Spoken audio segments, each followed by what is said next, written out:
Unit 1, Day 4 notes. Today we're going to be talking about angle relationships. Now, you've heard of acute, right, and obtuse angles before. An acute angle is an angle that measures less than 90 degrees, but more than 0. Yes, it is possible to have a negative degreed angle.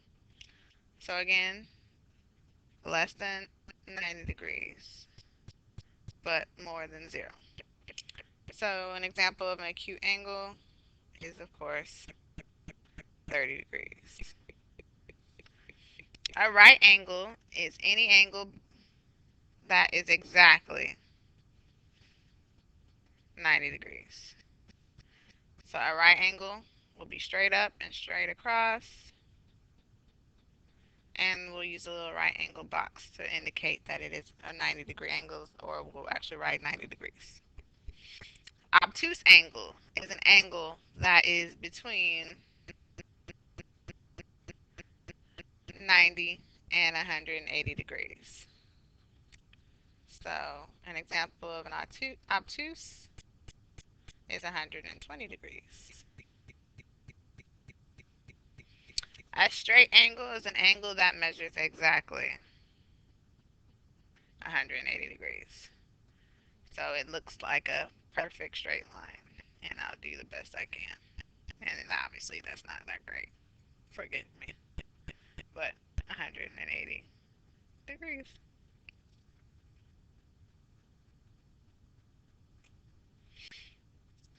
When you name an angle,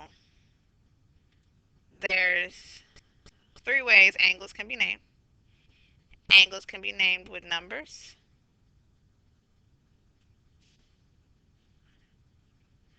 using three letters,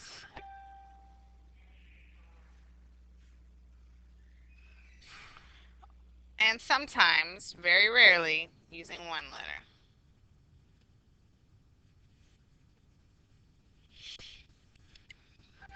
Now, the angles are already numbered for us, 1 through 5. We have to practice naming it using three letters. So for angle 1, to name it with three letters, we would start at any one of the endpoints. So let's say I start at X, trace it to the middle point, which is your vertex. That's your corner. That's where the two sides meet. So it's X, V, Y. So it would be angle X, V, Y. Or you could go backwards and say angle Y, V, X. But what you must do is, excuse me, keep the vertex in the middle. So order does matter. Let's practice one more. Let's go down here to number 3. This is your vertex. Your vertex is V again. So you start at any one of the other sides. So starting at U, go to V, then to Z. So it's angle U, V, Z, or angle Z, V, U. The only time you're allowed to practice or name an angle with one letter is if that one letter is the vertex for that angle and that angle alone. As you can see, angle 1 and angle 3 share the vertex V. So since they share that vertex, we can't just simply say it's angle V. That's not okay. So again, the only time you're allowed to use one letter for an angle is if that vertex is not being shared.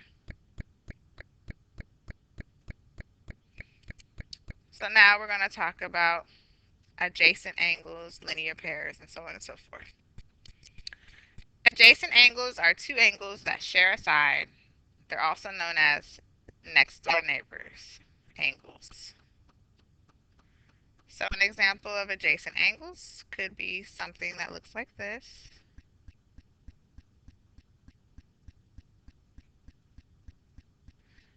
In this picture, angle 1 and angle 2 are adjacent because they share this side right here.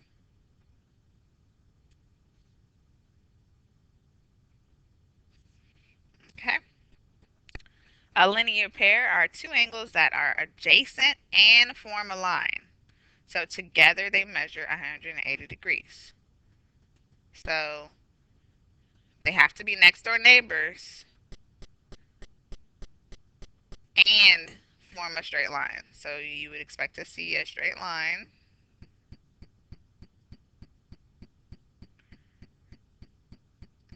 and it would look something like this. So let's say this is 3 and that's 4.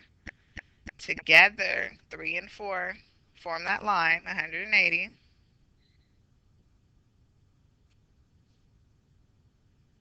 There's the line, there's 180. And they're next door neighbors. They share a side. This side right here is what they share. Complementary, you should have heard of these angles before, but complementary angles are two angles whose measure add to equal 90 degrees. One way to help you remember this is the first two letters, CO, in complementary.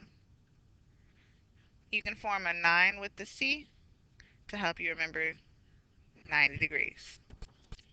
So they could be side by side like this with a right angle. Those are complementary angles. Let's say this is 5 and 6. But they don't have to be adjacent. They could be separate. So I could say this is 25 and this is, what would be the complement of 25? That's right. It would be 55. Sorry, 65.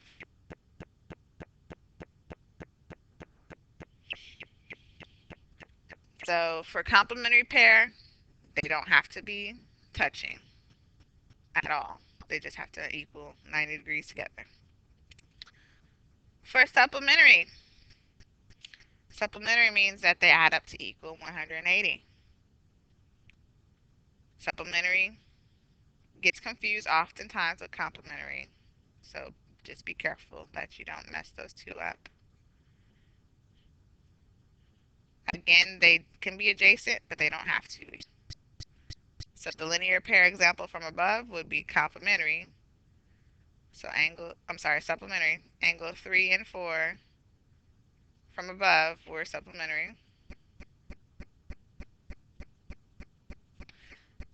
So they are adjacent, or you can have them separated. So this could be 20, and this would be 160.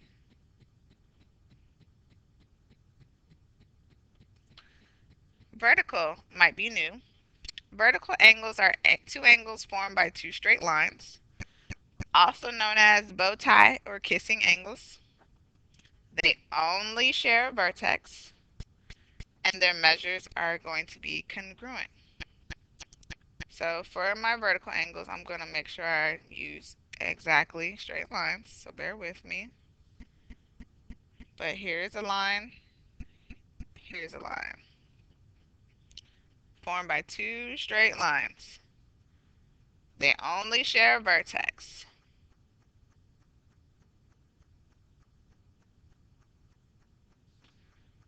So this angle in this corner and this angle here would be vertical angles. They only share a vertex, which is this center point. So that's kind of why they're also called bow tie or kissing angles. The vertexes are kissing and they go outwards in opposite directions. So those are bow tie angles. And notice when I mark the angle, I use a little arc. When the arc looks exactly the same, that represents congruent.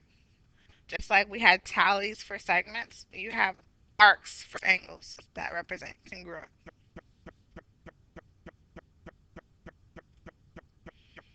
So now let's practice classifying angle pairs. There could be multiple answers, so be careful. Angle 1, and this works best if you're tracing it with tracing paper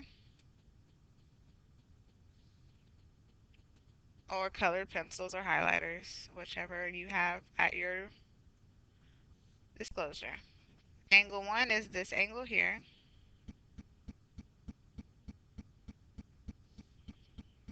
And then we need to look at angle 6, which is this angle here. So angle 1 and angle 6 had one side that overlapped. So they share a side. We talked about it before.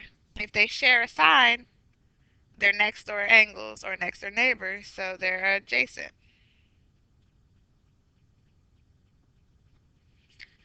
Do they share anything else? No. Well, they share a vertex, but since they share a side and a vertex, we can't call them bow tie. Do they form a straight line? No, it doesn't form a straight line, so it's not a linear pair, and it's not supplementary. So the only thing this one is simply adjacent.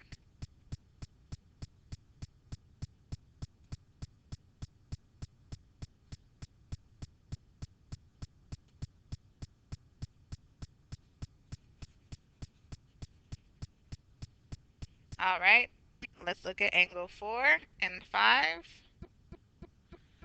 Here's angle 4.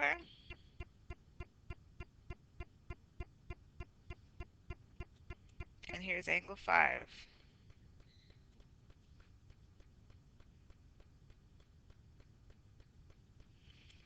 So angle 4 and angle 5 share a side again.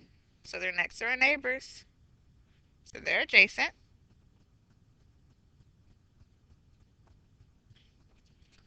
And notice when after they share the side, they go in opposite directions, forming a straight line. So they're linear. And since it's linear, it's going to make a straight line or a straight angle, meaning it measures 180 degrees. So it's also supplementary.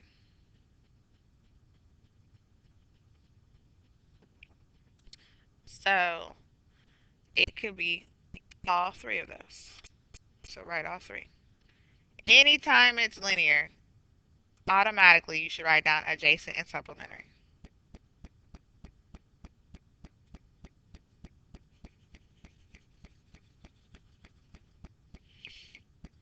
All right. Now we're going to look at it. Some more angles, but they have three letters. So this is again where highlighting highlighters come very in handy. So starting at the first letter D, go to B the vertex, followed by C. So that would be that angle.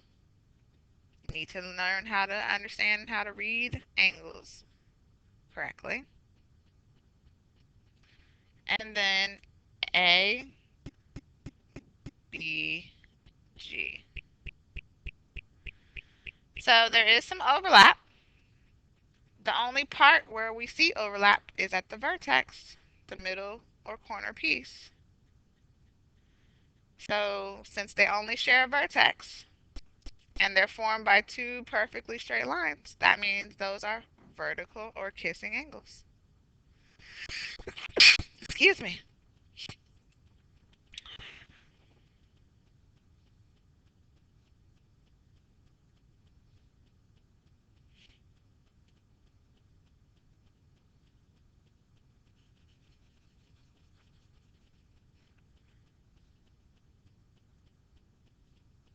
And last but not least, we're going to look at EBF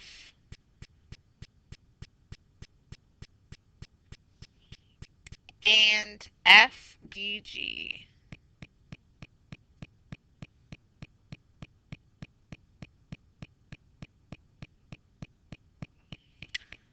So they share a side.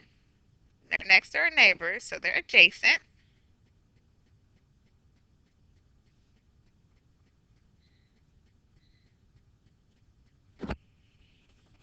They share a vertex, but not, they don't form a line.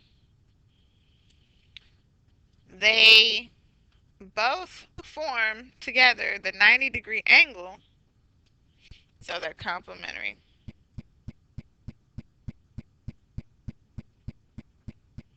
So they're adjacent and complementary because they form 90 degrees together.